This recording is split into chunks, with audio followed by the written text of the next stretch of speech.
Howdy, y'all. Welcome to Cinema Gulp. I'm Ben. How? I'm John. And this is our Gulp review of Hostiles. Not to be confused with Hostel.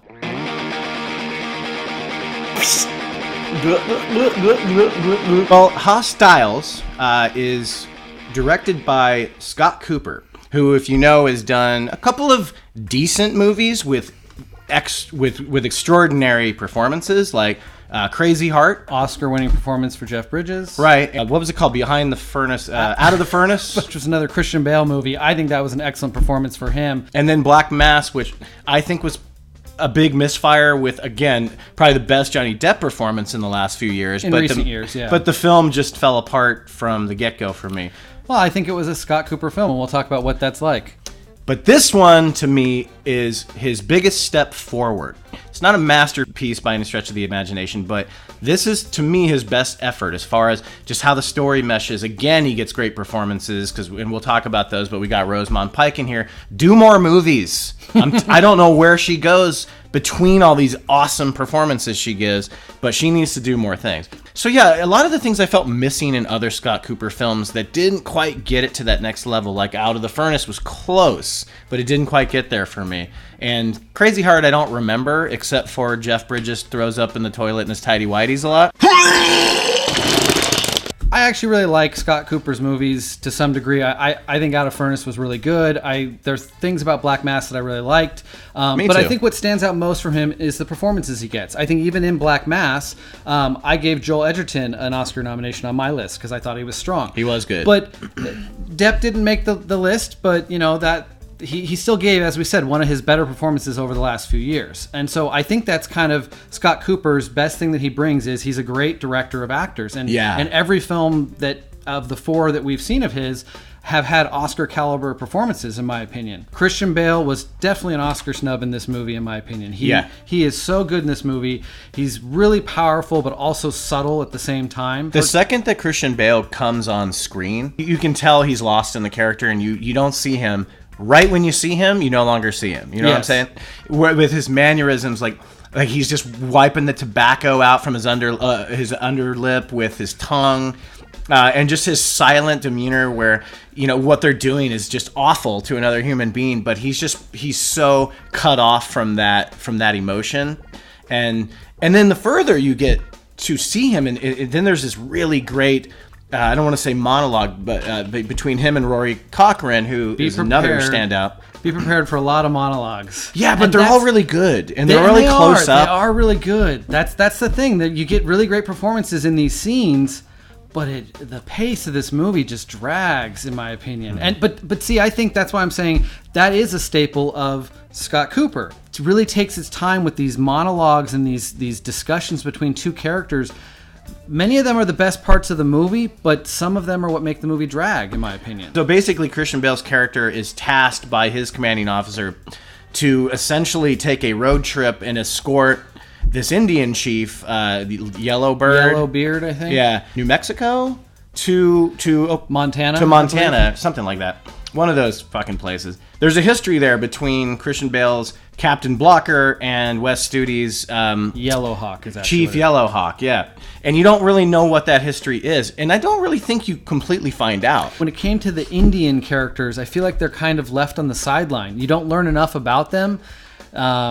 Wes Studi's obviously a great actor, and he does a good job in the scenes that he has in the film, but I think the whole group of Indians, Wes Studi, Adam Beach, and then the whole other their families, they're marginalized in a film that's supposed to kind of be about them to some degree. When you talked about Rory Cochrane's character, which is so strong because he didn't quite get to the strength that Christian Bale got to, where he can see himself living in a world after he's murdered and tortured women and children, and he can't live with that. And I think his character is fascinating when he gets his moments to talk about it. And there's one up on that ridge where they talk about it, and you find out what he's done. When he's talking to Jesse Plemons? Yeah, when he's that's a great monologue. And it's really darkly lit. You can barely see the two of them. Yeah. This country is founded. It was founded by people who were into aliens, man. George Washington, man, he was in a cult. Yeah, that's an excellent scene. So you're right.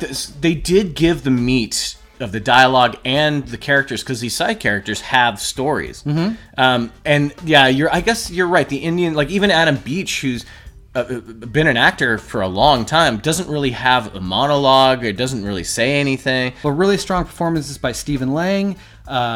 Stephen Lang. Jesse Plemons, as we mentioned, who was in Black Mass. Jonathan Majors has an excellent scene. That scene between Jonathan Scott Majors, Cooper movie, who's like his lieutenant, who he served with. Other than Rory Cochrane, he's the character that Christian Bale has served with the longest. So they've been through a lot. And there's this moment where Jonathan Majors' character has been injured, and he's not going to be going on the rest of the journey with them. And the scene between those two really strong characters, and to see them break down was I mean, that's part of why I think Christian Bale's performance is so Oscar worthy and such a snub, because that scene alone deserves an Oscar nomination. Well, I think his Sam Elliott mustache deserves the Oscar nomination. That's an amazing stash, man. The monologues actually kind of tell the story. They tell what's happening. The rest of the movie is a road trip, and the one thing I love about this movie, go into this movie knowing what you're getting into. It's brutal, it's violent, it's hard to watch it sometimes, but it's essentially just a road movie. It's a road trip movie. Just think National Lampoon's Vacation, the original one. I mean, I also have issues with how the episodic nature of the conflicts come. When they go in, well, I think that's the point of the movie. That's why it's called Hostiles, I think. Yeah, because they have the one battle, and then when they go into another territory, there's another situation, and then there's the Ben Foster situation that appears. You bring up a good point. As they move through different territories, then naturally they would run into something new, and that is the way it happens in the film. But it also just feels like conflict for conflict's sake in the movie. I just kept going back to the title of the film. I'm like, okay, Hostiles. And I was also thinking, look, this movie kind of makes you very grateful and happy, because you think about how all you need is some corn nuts, some coffee, and an MP3 player hookup for your car, and you can get from New Mexico to Montana in a few hours. You know, like these people lose half their crew. The only thing you have to avoid on the way is Las Vegas. Yeah. And back in this time, like, women get snatched up, horses get killed, people get murdered, you're running from Indians, you're running from fur trappers. Like, man, it's really difficult to get across the country in that day and age. Timothy Chalamet rides a horse in this movie and makes some delicious looking biscuits. I didn't think it was cinematic enough. That's my biggest issue with Scott's direction in the film. Cinematography is beautiful. We expect that from westerns.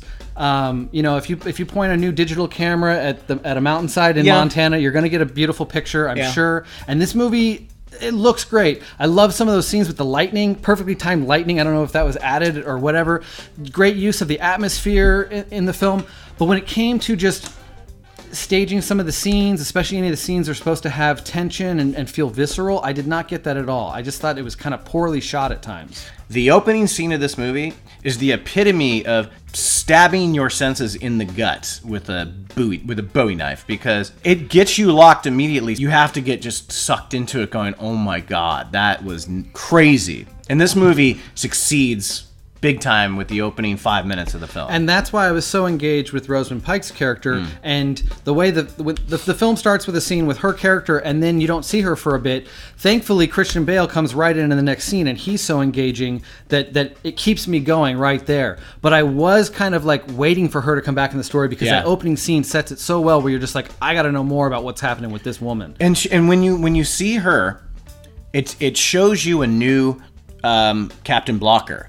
Like, right, because Christian Bale has been playing this role so straight up for about the 30-minute mark until he meets Rosamund Pike's character and they find her in her situation. And then you see a different side of his character that you start to sympathize with, because he's so hard as nails up until that point. You don't know, is he going to be like this the whole movie, you know? And then he's not. He has an amazing heart, and he's a good person. He's a product of his time, you know? Well, you pointed it out. There's a lot of these monologues or these slow dialogue scenes between characters where you see him specifically changing throughout the film. You see him be this harsh, cruel killer, and in the next scene, you see that softer side of him come out, but not like he ever turned soft. He's still a very harsh, hardened kind of guy. But you do see inside. I found him to be a very compelling character. I thought the way that this whole mission, he's at odds with. he's a man of duty. He has a strong sense of duty. He's a patriot to America, and he sees all this violence that he has to perpetrate. It's his job, and he takes his job very seriously. Yeah, but this is his like mortal enemy that he's now supposed to protect. He also seems like he doesn't really see race, because I'm guessing just he sees enemies. He sees Indians as enemies, because when he's talking to Major's character, we'll just say he's an African-American soldier that fought under Christian Bale's character, and they seem to be very, very, very close. And there's never, in this time that it happens at, which is like pre-Civil War, I want to say, it's not, or maybe after, I can't remember. But as a man of the military, you create those bonds with people, and color of skin should not matter at that point when people are saving your life. Well, no, but that's what I'm saying. It works because that changes your perspective of who he is. Yes. We perceive him a certain way when he opens up on screen, when we first see Christian Bale. And there's all these different things he does with Rosamund Pike, with Major's character, that you go, this he's a pretty solid guy. He's just in this world, and that's how you have to be. I didn't think it was edited all that spectacular either. I don't think it was an overlong film though. I felt that I think it's 220 though. It felt fairly natural progression to me. That's the new running time. I don't get it. 220 is like the new standard running time for movies, and I just don't get it. The good old days of Barry Sonnenfeld films, an hour and 25 minutes.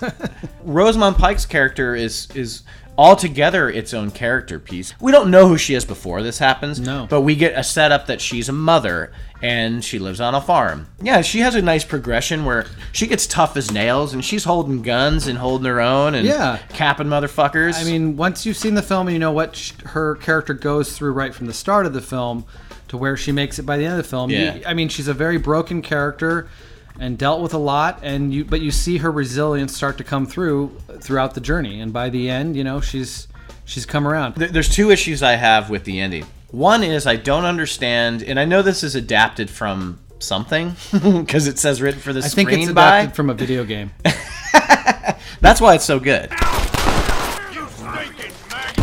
What happens to certain characters at the end of this movie, I just feel was excessive. My other issue with the ending is the tonal shift in the post-climactic wrap-up. It seems like the color palette changes. You don't really know the progression of time it's supposed to take from the big climax to sort of the wrap-up of the film. And I just felt a little cut off where I was like, whoa, what just happened? Like, it almost felt like a dream sequence happening in the middle of this movie. I think I had woken up from my nap possibly between those two scenes because the film was losing me by the end because of the pace. You're napping through the shootout at the end? No, not really. But I feel like you. Like, I don't remember how we got from the final shootout to the train station. I really don't remember. We didn't. I may have taken a nap. We got there through a cut. Yeah. But I actually really like kind of that being a bright spot in this film that's so kind of dark and grim all the way through. Yeah. Because I really connected to both the main characters, we don't really want to give away what this ending is, but it's kind of a Hollywood ending tacked on to what is a non-Hollywood film. That's the issue. Like, it's hard to make that work. Yeah. I'm glad they tried, but it didn't feel right. But personally, I found it to be really kind of touching and romantic, and it's done wordlessly. Like, it's all just a little moment of visual storytelling, and I just really appreciate it. I really liked the ending. Yeehaw.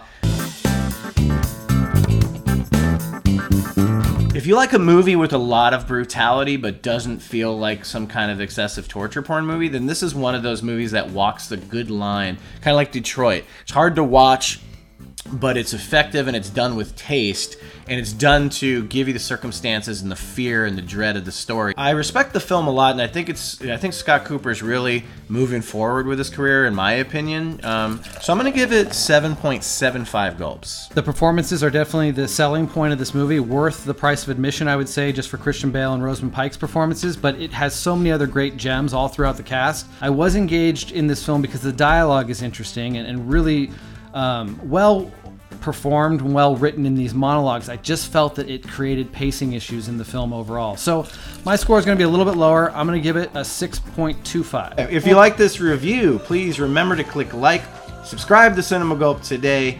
John, where can they find us? Check us out on Facebook, Twitter, Instagram, and please give us some comments in the comment section below. I'm Ben. And this is John. We drink your cinema. I drink it up!